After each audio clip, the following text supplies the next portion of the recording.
بخاری اور مسلم شریف میں یہ حدیث پاک آئی ہے، متفق علیہ حدیث پاک ہے۔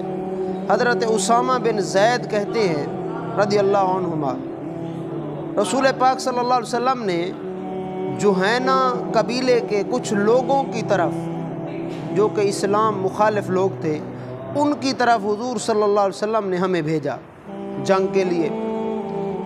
فرماتے ہیں کہ ہم وہاں گئے، ہم جنگ کر رہے تھے، تو ایک بندے کے پاس میں آیا، میں نے اس سے لڑائی کی اور اب میں وہ مغلوب ہو گیا، میں غالب آ گیا۔ میں اس کو نیزہ مارنے ہی والا تھا، اس نے کیا کہا؟ لا الہ الا اللہ محمد الرسول اللہ۔ اس نے فوراً لا الہ الا اللہ پڑھ لیا، کلمہ پڑھ لیا، اپنا مسلمان ہونا ظاہر کیا۔ لیکن حضرت اسامہ بن زید کہتے ہیں میں نے اسے پھر بھی نیزہ مار دیا۔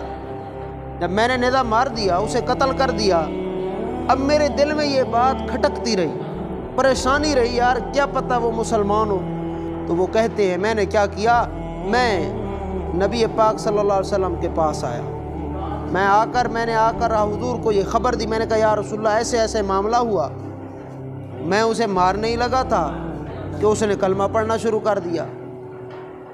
نبی پاک صلی اللہ علیہ وسلم نے فرمایا اقتلتہ وقد شہد لا الہ الا اللہ، تو نے اس بندے کو قتل کر دیا، حالانکہ وہ تو لا الہ الا اللہ پڑھ رہا تھا، کلمہ پڑھ رہا تھا۔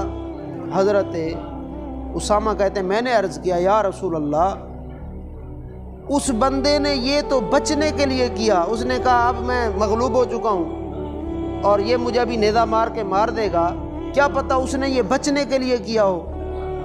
حضور علیہ الصلوۃ والسلام نے پتہ کیا فرمایا؟ فرمایا فَحَلَّا شَقَقْتَ عَنْ قَلْبِهِ، تو نے اس کے دل کو کیوں نہیں چیر لیا؟ یعنی آپ صلی اللہ علیہ وسلم نے فرمایا، اس کا مفہوم یہ نکلا کہ کیا تو نے اس کے دل کو چیر کے دیکھ لیا تھا؟ تجھے پتہ چل گیا تھا کہ بھئی وہ دل سے کلمہ پڑھ رہا ہے یا جان بچانے کے لیے پڑھ رہا ہے؟ تو آپ صلی اللہ علیہ وسلم نے اس پر ناراضگی کا اظہار فرمایا۔ لیکن کیونکہ یہ قتل جو ہے، یہ قتل اس طرح ہوا، حضرت اسامہ بن زید کی یہ اجتہادی خطا تھی اور یہ حالت جنگ تھی، اس کے اندر یہ قتل ہوا۔ نبی پاک صلی اللہ علیہ وسلم نے ان کے اوپر دیت کو واجب نہیں کیا، قتل خطا والی دیت کو لازم نہیں کیا، کیونکہ یہ حالت جنگ تھی اور بندہ اس وقت کافروں کی طرف سے لڑ رہا تھا اور اچانک سے اس نے کلمہ پڑھا۔ تو اس سے یہ مسئلہ بھی پتہ چلا اگر ایسا واقعہ ہو جائے تو دیت واجب نہیں ہوگی۔ اور اس سے یہ بھی پتہ چلا اسلام جو ہے، شریعت جو ہے، وہ ظاہر پر فتویٰ لگاتی ہے۔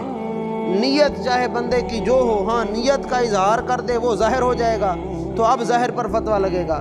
کسی کے دل میں جو کچھ ہو، ٹھیک ہے، غیب کا علم یا اللہ پاک جانتا ہے یا اس کے نبی انبیاء اللہ کے بتانے سے جانتے ہیں، باقی اسلام جو ہے وہ ظاہر پر فتویٰ لگائے گا۔ کوئی جس طرح ظاہراً کام کر رہا ہے وہ اسی طرح ہوگا، اس کے اوپر وہی احکام لاگو ہوں گے۔ اگر ظاہراً فرض کریں اس کی داڑھی ہے، ظاہراً باشرہ ہے، ظاہراً جناب وہ نماز قرات سب کچھ جانتا ہے، تو وہ ظاہراً اسلام اور اس ظاہراً وہ امامت کے قابل ہوگا، ٹھیک ہے۔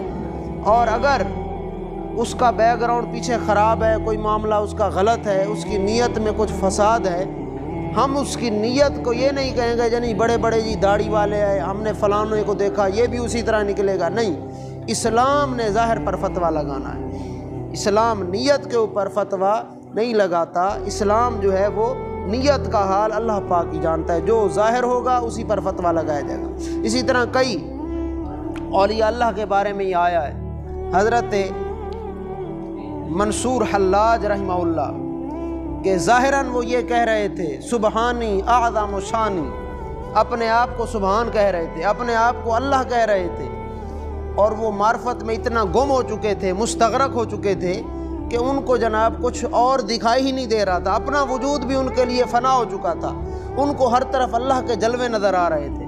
تو انہوں نے یہ بات کہی، لیکن اس وقت کے علماء ان کو بھی پتہ تھا کہ ان کی نیت کے اندر یہ نہیں ہے کہ اپنے آپ کو یہ خدا کہہ رہے ہیں، اپنے آپ کو فنا کر کے پھر یہ بات کر رہے ہیں اللہ کے جلووں میں گم ہو کر، لیکن اسلام کیونکہ ظاہر پر فتویٰ دیتا ہے، انہی علماء نے ظاہر پر یہ فتویٰ دیا کہ نیت چاہے جو بھی ہے اس پر فتویٰ نہیں ہے، فتویٰ جو ہے وہ ظاہر پر ہے، ظاہراً جو ہے اس طرح کی بات کرنے والا وہ واجب القتل ہے۔